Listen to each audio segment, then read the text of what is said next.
यहाँ पर दोस्तों नेट के एग्जाम को क्वालिफाई करने के बाद भी कई बार गवर्नमेंट जॉब जो है वो नहीं लग पाती है। अब इसके पीछे क्या कारण हो सकते हैं? क्या वो कारण नए रूल्स एंड रेगुलेशंस हैं या नई शिक्षा नीति है, यूजीसी की नई पॉलिसीज हैं? तो उस सब चीज़ के बारे में कंप्लीट डिस्कशन आज हम इस वीडियो में करेंगे, तो आप इस वीडियो को पूरा देखिएगा बड़ी ध्यान से। मुझे उम्मीद है आप लोगों को वीडियो बहुत पसंद आएगी।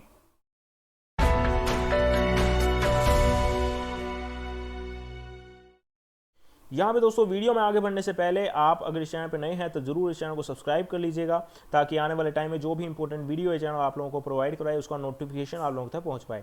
यहाँ पे दोस्तों पीएचडी जो मैंडेटरी की गई है 1 जुलाई 2021 से, इसके पीछे क्या सच्चाई है, इसकी वीडियो इस चैनल ने आपको पहले ही प्रोवाइड करवा दी है।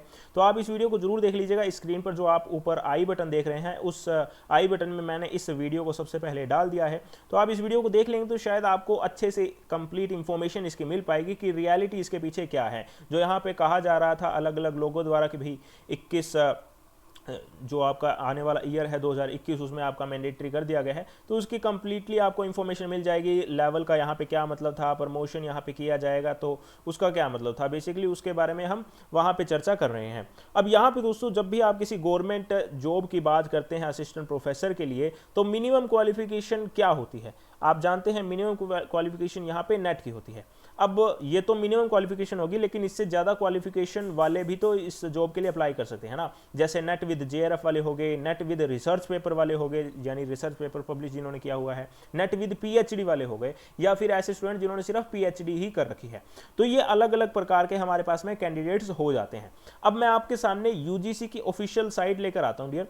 यहाँ पे देखो ये ऑफिशियल वेबसाइट है यूजीसी की। इन्होंने क्या किया हुआ है, एक आपके लिए ऑप्शन प्रोवाइड करवा रखा है, जिसमें इन्होंने कहा है कि अगर आपने नेट के एग्जाम को, सेट के एग्जाम को क्वालिफाई कर रखा है ना, तो आप यूजीसी की साइट पर आके अपने आप को रजिस्टर करवा लो, ताकि आने वाले टाइम में कोई भी वैकेंसी वगैरह होगी तो उसमें हम आपको रिक्रूट करवा पाएंगे। कोई भी व्यक्ति जो वैकेंसी के साथ में आएगा यहाँ पे और कहेगा कि हमें कैंडिडेट्स की आवश्यकता है, तो यूजीसी उन्हें प्रोवाइड करवा देगा। बेसिकली उनका ऐसा लिंकअप जैसा है। तो यहाँ पे आप जाते हैं तो इस साइड में देखिए आप नेट क्वालिफाई वाले कैंडिडेट हैं 49,442। इसके लगभग आधे स्टूडेंट यहाँ पर जो हैं वो पीएचडी क्वालिफाई किए हुए हैं। तो ये देखिए जी, ऊपरी तौर पर मैंने आपको बता दिया नेट क्वालिफाई लगभग 49,000 हैं और पीएचडी वाले उससे आधे लगभग 24,000 के आसपास हैं। अब हम चलते हैं जी वहां पे डॉक्यूमेंट में। आप खुद एक जनरल सेंस में बात कीजिए, क्या किसी यूनिवर्सिटी के अंदर या किसी कॉलेज के अंदर वो ऐसे व्यक्ति को रखेंगे जिसने पीएचडी नहीं की हो और सिर्फ नेट क्वालिफाई हो? या आप उस व्यक्ति के बराबर में खड़े हैं जिसने पीएचडी कर रखी है और आप खुद ने नेट के एग्जाम को क्वालिफाई कर रखा है? तो आप खुद जानते हैं कि जिसका भार ज्यादा होगा वो पीएचडी वाला कैंडिडेट कहा जाएगा। तो अब खुद ही आप उन डाटा को देखकर कह सकते हैं, जब पीएचडी किए हुए कैंडिडेट ही इतने ज्यादा अवेलेबल हैं देश में, जो कि सिर्फ रजिस्टर्ड वाले हैं डियर, इसके अलावा भी बहुत सारे कैंडिडेट होंगे जिन्होंने अपने आप को रजिस्टर नहीं करवाया होगा, पर बात यह है कि इतने सारे कैंडिडेट जब पीएचडी वाले अवेलेबल हैं, तो जो नेट के साथ में किसी गवर्नमेंट जॉब के एग्जाम को देने जा रहा है उसके लिए थोड़ी सी यहाँ पर मुश्किल हो जाती है। खैर अभी इसको ज्यादा डिस्कस नहीं करेंगे, अभी आगे चलते हैं जी। यहाँ पे number of post in recruitment आपके लिए सबसे इंपॉर्टेंट रहता है। जब भी कोई वैकेंसी निकलती है तो उसमें आप नंबर ऑफ पोस्ट देखते हो, उसमें आप कैटेगरी देखते हो कि आपकी पर्टिकुलर कैटेगरी के लिए कितनी पोस्ट आई है, और दूसरे नंबर पर आप देखते हो आपके सब्जेक्ट के लिए कितनी पोस्ट आई है। तो ये तीन चीजें जो है वो सबसे इंपॉर्टेंट आप लोगों के लिए हो जाती है। उसके बाद में सबसे इंपॉर्टेंट चीज है स्टेट ऑफ रिक्रूटमेंट, यानी कौन से स्टेट ने यहाँ पे वैकेंसी निकाली है। ये तो नहीं है ना कि आप पंजाब में बैठे हो और तमिलनाडु के वैकेंसी आप देख रहे हो, और ऊपरी तौर पर अपने कहें तो ये पॉसिबल है कि आप वहां पे जॉब लग सकते हैं, लेकिन इन रियलिटी ये बहुत मुश्किल होता है जी। काफी सैक्रिफाइस यहाँ पे कैंडिडेट को करना पड़ता है। खैर चलो, सब चीज आपके काम की आ गई, नंबर ऑफ पोस्ट भी आपके काम की आ गई, रिक्रूटमेंट वाला जो स्टेट है वो भी आपके काम का है, आपके कैटेगरी में भी काफ़ी सारी पोस्ट आ गई हैं। अब हम आगे चलते हैं जी। आपको क्या करना पड़ता है, टेस्ट देना पड़ता है, उसके बाद में इंटरव्यू देना पड़ता है, और उसके बाद में हमारे पास में काम आता है एपीआई स्कोरिंग का। जिन स्टूडेंट को नहीं पता है उन्हें मैं एक बार बता देता हूँ। एपीआई स्कोरिंग यहाँ पे एकेडमिक परफॉर्मेंस इंडेक्स होती है डियर।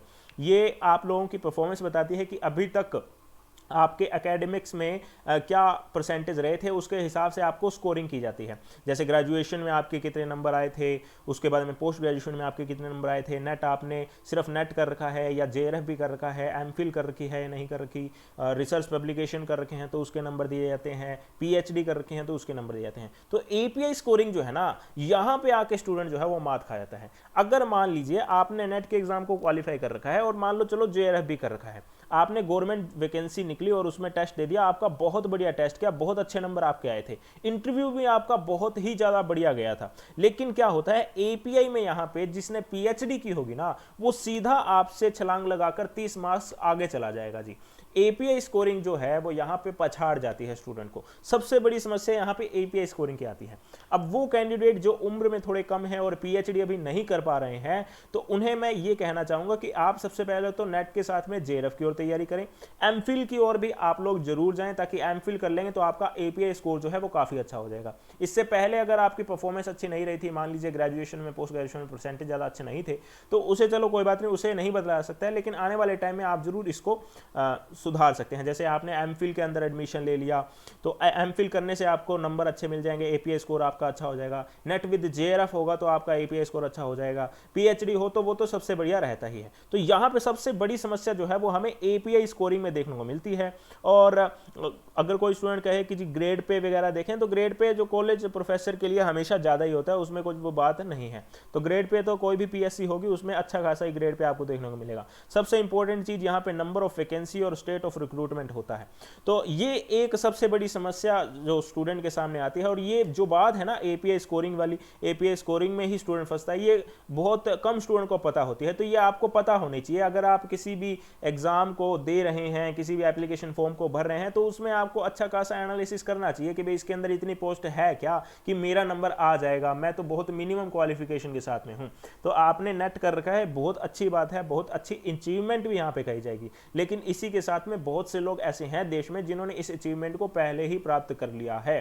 तो मैं यही कहना चाहूंगा, आपको बेसिकली डिमोरलाइज नहीं करना चाहता, आपको यही कहना चाहूंगा आप प्रयास करते रहिए, थोड़ी सी अपने क्वालिफिकेशन और बढ़ाते जाइए, इससे आपका एपीआई स्कोर जो है वो अच्छा हो जाएगा। तो उम्मीद है आपको कंप्लीट इंफॉर्मेशन मिल चुकी होगी कि किस कारण से गवर्नमेंट जॉब असिस्टेंट प्रोफेसर के लिए थोड़ी सी मुश्किल हो जाती है सिर्फ नेट के क्वालिफाई कैंडिडेट के लिए। और मुझे उम्मीद है आप लोगों को वीडियो पसंद आई होगी। अगर आप इस चैनल पर नए हैं तो जरूर इस चैनल को सब्सक्राइब कर लीजिएगा बेल आइकन के साथ में, ताकि जैसे ही आने वाले टाइम में कोई इंपॉर्टेंट वीडियो आप लोगों के लिए चैनल अपलोड करे उसका नोटिफिकेशन आप लोग तक पहुंच पाए। और आप इस वीडियो के साथ में इस चैनल के साथ में बेसिकली बने रहिएगा, ताकि ज़्यादा से ज़्यादा वीडियोस का आप फायदा ले पाए। लाइव लेक्चर यहाँ पे आप लोगों के लिए डेली लगाए जा रहे हैं, फ्री ऑफ कॉस्ट कोचिंग दी जा रही है, पेपर 1 की, पेपर 2 की, उन सब का आप लोग फायदा ले सकें। इस वीडियो को देखने के लिए आप सभी का बहुत बहुत धन्यवाद। जय हिंद।